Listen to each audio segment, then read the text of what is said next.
what am I going to do, because everything is linked to my phone and I did not even have a return flight booked.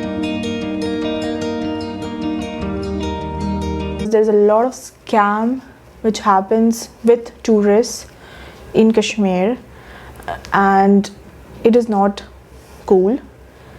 It is not acceptable. Barbecue.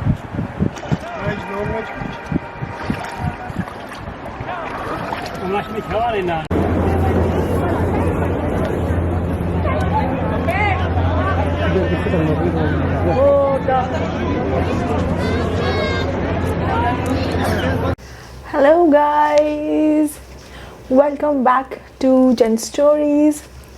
I am so excited to see you back over here. So to all of you who have not watched my previous videos, I am Jen and I come every week here on YouTube to share my exciting life and stories. I also have a blog called genstories.com, which is basically just stories from my life. So I recently went to Kashmir, and if you have not watched my Kashmir vlog, then please watch it right now. I will link it over here somewhere, and also in the description box below. So please go and watch my Kashmir video. It has been the first time ever that I went to Kashmir, and it's been an amazing journey. But there has been a little bit of turbulence in the beginning. That is when I landed in Srinagar and was en route my houseboat on the lake. So that is what I want to talk to you about in this video. To be careful, because there's a lot of scam which happens with tourists in Kashmir, and it is not cool. It is not acceptable, and it can make you severely depressed, right? So that is why I want you to be careful, and I don't want you to suffer at any cost. So that is why I am making this video, to make sure I make you aware of all the possible ways in which you can stay alert and cautious, so that you do not fall prey to any of these scams or scammers, and your trip is a flawless one. So stay tuned and let's get into the video. But first, there is also going to be a Kashmir giveaway, wherein I am going to give one of you, or maybe two of you, depending on the answers and the response I get to this contest, I am going to give you some very beautiful goodies which I got from Kashmir. So there is a contest that's already going on my Instagram handle, Jen Eats, and that is a separate one. More on this in this video in some time, so stay tuned for the contest also. So, coming to the scam which I spoke to you about, so I'll tell you my story as it went. So firstly, Kashmir was a very impromptu trip. It just happened all of a sudden. I did not plan this trip at all, and that explains that I did not have enough time to do a lot of in-depth research. I did do research on the COVID protocols and the safety currently in Kashmir, just so that I am not landing in trouble at any point. So I did that rain check, but I did not do a very intense research on every part or the best places, best cafes and everything. I did it like a little bit here and there, just like sprinkles. Okay, so and I just had around 2 to 3 days in Kashmir because it was a Diwali weekend. That that was that week wherein you had Karnataka Day, and you also had Diwali in the same week. So there were a lot of holidays, and it was coming around the weekend, so you're getting extended weekends also. So that is when I decided to head over to Srinagar, and I did not have a lot of time on my hands, as I said, but that extended weekend did help. So that is how I just made a plan, because I wanted to get away and go to a different place just to refresh my mind, because I was feeling a little too bottled up. I wanted to just release those emotions. Okay, so I just wanted to go to a new place, a place I haven't been before, and a place where basically I do not know anyone and no one knows me. Okay, so that is how I just decided to book my tickets and head over to Srinagar. And so I landed during the day. It was around, I would say, 1 p.m. or 12:30 p.m. afternoon when I landed in Srinagar, at Srinagar airport. And the first thing that was done was you had to come out and you had to fill a form which said that you're not coming from either Maharashtra or Kerala, because the cases of COVID were very high there. So if you were coming from any of those states, you had to undergo an RT-PCR test if you haven't come with a negative RT-PCR report. So because I was not coming from any of those states, I just had to fill a form saying where I'm coming from and my vaccination certificate number, because I took both the doses of Covishield. So that was okay, there was no problem over there. And I also had to fill in my stay details, where am I staying, and a couple of more details, my Aadhaar card number and all of those things. So once you do that, then you just move out of the airport. Now I knew with my basic research that Ola and Uber are not accessible easily over here in Srinagar. So I had to rely on private taxis only. So I had one option to call my houseboat and ask them, but I don't know why I did not do that, and I just thought it's easier to just head over to the prepaid taxi stand, which is there right in front of the airport, and just tell them where you want to go. And because it's prepaid taxis, they'll basically assign one driver and one car to you, and it'll take you directly where you want to go. So I just gave them the details at the prepaid taxi counter that is there just when you exit from Srinagar airport at the arrivals, in just in front of the arrivals, you will see prepaid taxi written over there. So I just went there and told them I want to go to this houseboat and it's on the lake. And then they gave me the price details and one receipt, and they told me it will cost 900 rupees, 900 Indian rupees, which firstly I felt it's a little too much, because but I did not know how far exactly it is and what are the basic charges that are taken from people in this city. So every city has its different rules and regulations and charges decided. So I didn't want to get into all of that, and it was my first time ever in Kashmir, so I didn't want any trouble whatsoever. So I was just playing it safe, and I was like, okay, fine. So I got into that taxi. Okay, so the driver was he was a local, obviously not obviously, but yeah, he was a local, and yeah, a young guy, a local Kashmiri guy. And so once we sat in the taxi, it was fine, it was all good, the taxi was fine, the person also seemed fine, right?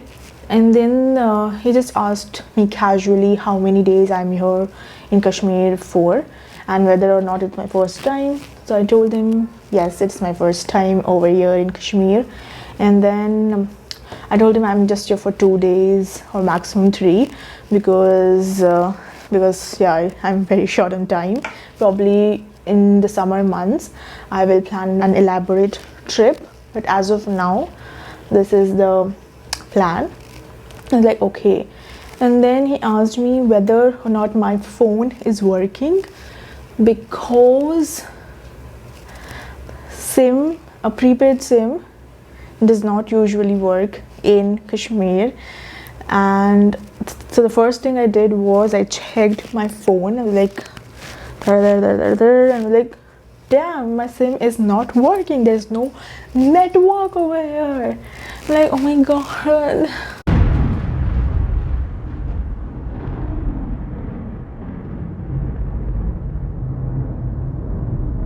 Like, damn, what am I supposed to do without my phone? Because basically in today's age, in today's world, without your phone in a working condition, you are basically paralyzed. You do not know what to do, because your SIM cards is linked with your bank account, your debit card, Google Pay, UPI. Everything is just so linked with your SIM. And if your SIM is not working, I'm like, duh. So I was like, oh my god, I have a prepaid number and there's no way that I can now get a postpaid number. And what am I going to do? Because everything is linked to my phone, and I did not even have a return flight booked, because I was like, I'll come and see if I want to extend a day and then book my return flight. And I was like, I'm in deep shit right now. I do not know what to do. And then he was like, okay, no problem, I have a spare SIM. Imagine a cab driver whom you do not know, you just got a prepaid taxi, tell you, I have an extra SIM, a local postpaid SIM. You can take it for free, you can use it. I will also recharge it with internet pack, so you can use that also. And yeah, you completely sort it. And the first thing I got on my mind was, why does he have an extra SIM? And I was like, maybe a lot of people are in need, and that is why they usually carry it, because it becomes easier to help tourists. And I've read a lot about the beautiful hospitality of Kashmir and Kashmiri people, who are very sweet. They are genuinely. They're like, okay, I'll take it, because I do not have an option other than that. So I took that SIM and I removed my SIM and I just kept it in my bag, and I used that SIM. It was working. He also recharged it with an internet pack and of some $300, and that's it. He gave a missed call so that I have his number on my phone and I can call him. And then he told me that the next 2 days he can show me around Gulmarg and Pahalgam, because those are really good places, and we can also do a mini Srinagar tour if we have the time. And then he gave some rates, like 3,000 rupees for Pahalgam and 2,500 for Gulmarg, and I think some, I don't know, 500 extra for Srinagar, and some around 5,000 rupees is what the entire thing will cost. I was like, okay. And then by that time Dal Lake came, and I was like, okay, fine. And yeah, and he also told me that if I do not have an extra reservation for the extra day which I'm going to stay in, his family has some hotel on some other lake, not the lake. So he can provide me an accommodation there. Like, okay, we'll see how that goes. So that's it. I told him once I go into the houseboat and see how everything is, after that I will let him know the plan for the next day.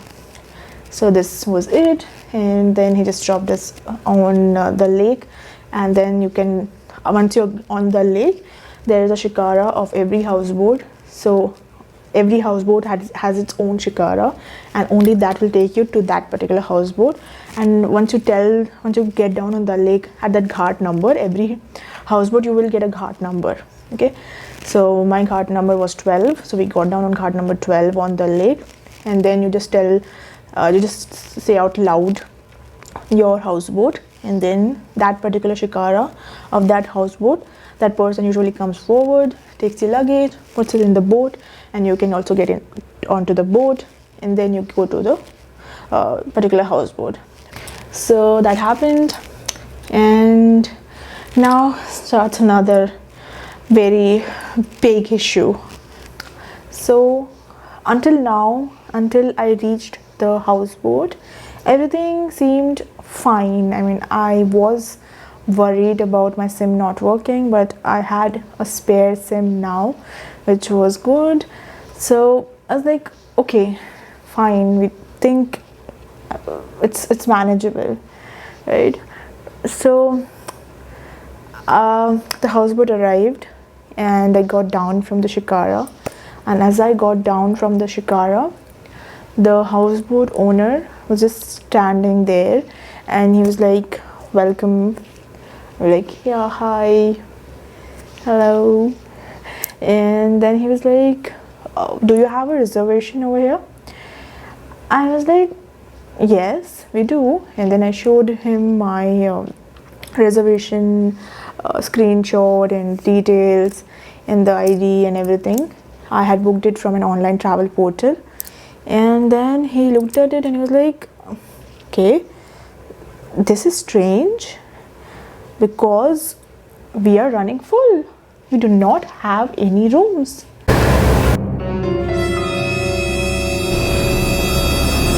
And I was like, okay, what? Come again? I have a booking reference number and everything over here, and you are telling me that you do not have a room available, and I have already paid the amount, and this has never happened to me before. It's a very trusted site I have booked it from, and why was it showing available then? What is happening? I mean, I land over here, I do not, I am not aware of the SIM protocols, and then I do not have a room now. I am basically so freaking helpless. I'm like, oh my god, now I'm so much dependent on everybody else, because my things which I'm so dependent on, like a phone or shelter and everything, these things are not really working, or there's something or the other that is going wrong. So I am basically at the mercy of other people now, and I have to take a call on whom do I trust and whom I do not, right? So then he was like, we are completely running full and we do not have any room available. I don't know why they have cheated you. And I was like, oh god, my phone is also not working, or I mean, my SIM is not working. Otherwise, what I would have done is I would have just looked for another room in another hotel, probably somewhere outside, and booked it. But it requires an OTP which would come on my phone, on my SIM, and that SIM is not working, so I cannot do that. What I can do is I can just head over to a hotel outside and give my debit card, and get a booking done. Basically, whatever does not require my SIM card or OTP or authenticating via my SIM, I can use those payment modes, right? So that was the only thing on my mind, and I was like, okay, I have this cab guy number with me, so I'll just call him and I tell him probably he can provide me some accommodation in that hotel room of one of his cousins he was talking about. So that was on my mind, and I was like, okay, fine, we'll just leave and we'll head outside and see what we can do. But that is when the houseboat owner, so this is the silver lining, guys, okay? You would have heard every dark cloud, everything bad, every dark road has a dawn, there's a silver lining. So this is it. So that is when the houseboat owner told me that no, wait, Tamba, just wait. You are our guest and we cannot let you go just like that, and you're for the first time, you did not know anything, and we do not want your experience to be like this. So he's like, even though my houseboat is completely full, I have 3 more houseboats, and I have some friends over here also who own their houseboats on the lake. So I will provide you an accommodation for sure. Do not worry about it. Here's some kava, Kashmiri kava. You can have that, enjoy till I set up that room. And then he made a few calls and arranged a good beautiful room in another houseboat on the lake only. It was just opposite to that one. And then he called a shikara, and then we went into on there, right? So this was like a big relief, because I had no idea where I'm going to go if this does not work out, because I wanted to stay on the houseboat, on the lake in the houseboat. I wanted to have that experience, and it would have been completely ruined. And I also would have to pay extra because I would make a instant booking if I went somewhere else, and it would have been a complete mess basically, because I wouldn't get something I would want to. The way we research and look for on the website and then do a booking, I wouldn't have that luxury or the choice. I would have to just take whatever is available if that didn't work out. So that did work out, and I got into a good houseboat. So this thing was like, okay, fine, good. And then the houseboat owner asked me, how are you going to travel, and what are your plans like to explore Srinagar? And so that is when I told him that we met a cab driver, the prepaid taxi one, and he gave me a spare SIM, and he is going to take me around Pahalgam and Gulmarg and all those places, and he's going to charge some 5k bucks for it. And then he was like, do you know this person? And I was like, no. And then he asked me, then why is he taking you around, and basically why is he doing so much of favor? And because his work is basically just to run that prepaid service, right, and not take you around sightseeing and all of those things. And then why is he doing that? And for a second I was like, yeah, makes sense. But I never thought of it, because I wanted to see the good in people. And I was like, yeah, but usually I'm very cautious and all of that, but I don't know, it just didn't cross my mind. And then I told him that he also gave me his SIM, because my SIM does not work here. And then he was like very angry. Okay, I was like, what? Why did you take a SIM from somebody unknown over here? And then I was like, oh, because he's a local over there and he knows a lot of things. He has handled a lot of tourists, so probably he is aware of things which I am not aware of. So going against my gut feeling and trusting him would be a better idea. Okay, so it's like it just felt genuine, so I just took that SIM. And I also did not have an option, because my SIM does not work, and I need my phone to work, because I need to make calls. At least I need to know I can make calls, right, in an unknown place. And then he was like, just give me the SIM. And he told me, I will give you one of my SIM, and you can use that till whenever you are here. We'll also recharge it and do the internet stuff. You don't have to worry, there's Wi-Fi in the houseboat also. And then I just took my SIM, the SIM that he gave me, I gave it to him. He just broke it and just threw it away. And I was like, oh my god, you could at least let me give it back to him. I was like, I could have taken it and given it back to him. I don't know if it was an important number for him or what, but at that point I did not have an option, and I did not even want to get into that talk. Basically, I was like, okay, fine, whatever, let it be. And then he was like, there are a lot of scams which happen with tourists. These things have happened in the past as well. These taxi drivers who are just like, they just had to drop you at the place, at the internet place from the airport, but they end up giving such offers, and they also give their SIM so that it builds a dependency on them, because once you have their SIM, you are going to call them and all of that. And then they usually scam a lot of people.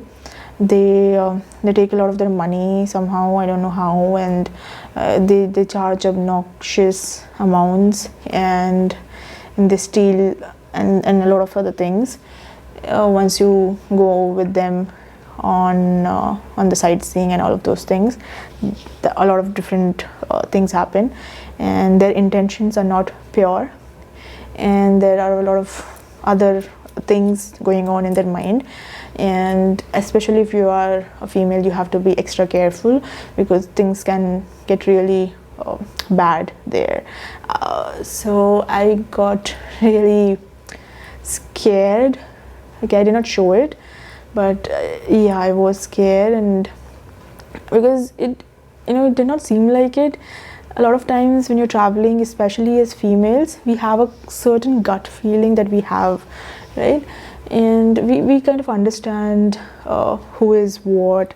A lot of times it's not true. A lot of times we get into trouble also, because we're not able to make out who is genuine and who is not, because some people can wear a very good mask. So yeah, probably it was one of those times when I could not understand their real intention, or maybe he was really genuine. I do not know, and I in no way I'm trying to create a bad impression of that person.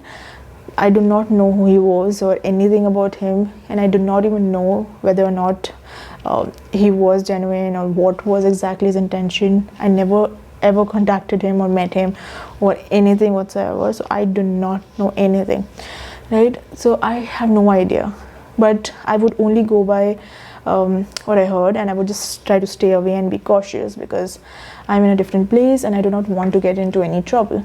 So, and when somebody who has handled a lot of tourists tells me stories of the past, then I have to at least pay attention to it and be careful, right? So I was like, okay, I'll be careful, and I will make sure that I have noted this down in my mind.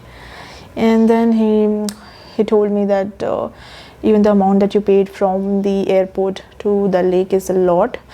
Next time just call me or any of the hotel people. They will send a car or any vehicle to you. And and then he told me that there's a lot of scams with tourists which happen, and in Kashmir, which you have to be very, very careful of. One of them is this, with your SIM card. So guys, please make sure that you have a postpaid connection when you travel to Kashmir, right? Because prepaid SIMs do not work, okay? And if you do not have a postpaid SIM, get it arranged from your hotel or houseboat or something, some reliable sources, right? But do not take it from just anyone, even though they seem the most amazing people out there. I was fortunate enough to not get into any trouble and be safe and sound, and get the right people at the right time to help me understand and basically just stay alert. But not everybody will get such opportunities. So that is why I want you to be very, very, very careful when you're traveling. I am in no way telling you that people are bad in any particular place. They are really good, and because of that goodness and that hospitality and that care, that is why I had a very wonderful time. And just the way I told you about this houseboat guy, and a lot of such experiences which I've had in Kashmir, where people have gone above and beyond to help me and to make me feel at home, and give me extra cups of kahwa, or just the Kashmiri bread, or the ghari ki chai, and all of that. Everybody has been just so amazing.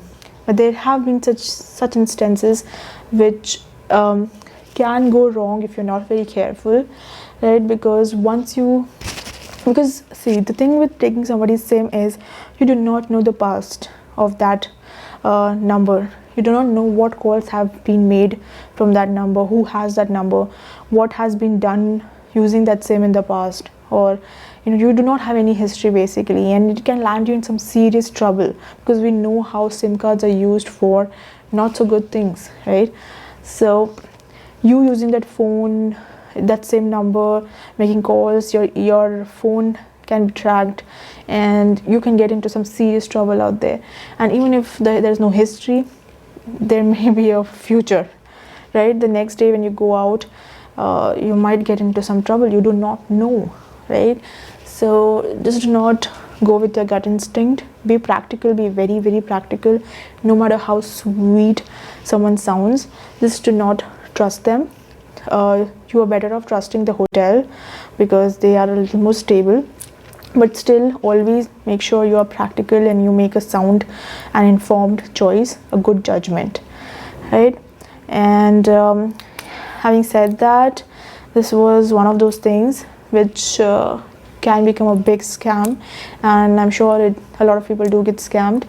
So if you're watching this, please be careful, and please forward this message in this video to your friends, your family, your followers, everybody. I want all of you to listen to this, to know this, to be careful, and to have a good time, and avoid all such possible scenarios which can run bad. Okay, now this was one thing.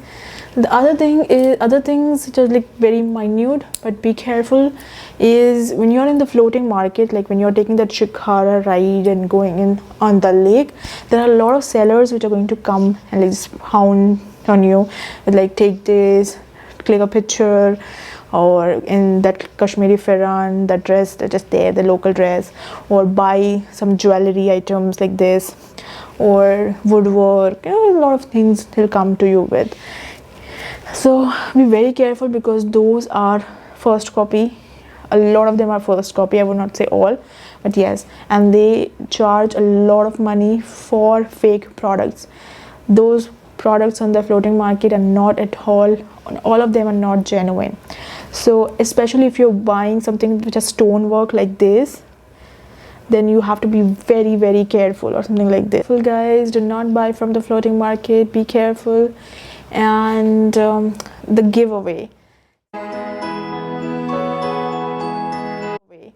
So there are 3 simple steps to follow to win the Kashmiri gift box. Firstly, subscribe to my channel. Second, like this video. And the third, comment below telling me your favorite part about my Kashmir journey. You can tell about anything you liked about my journey. You can also watch the Kashmir video, the other one. And hurry up, I will choose a winner by December 15th. And all the very best. Thank you for watching. I'll see you in my next video. Bye bye.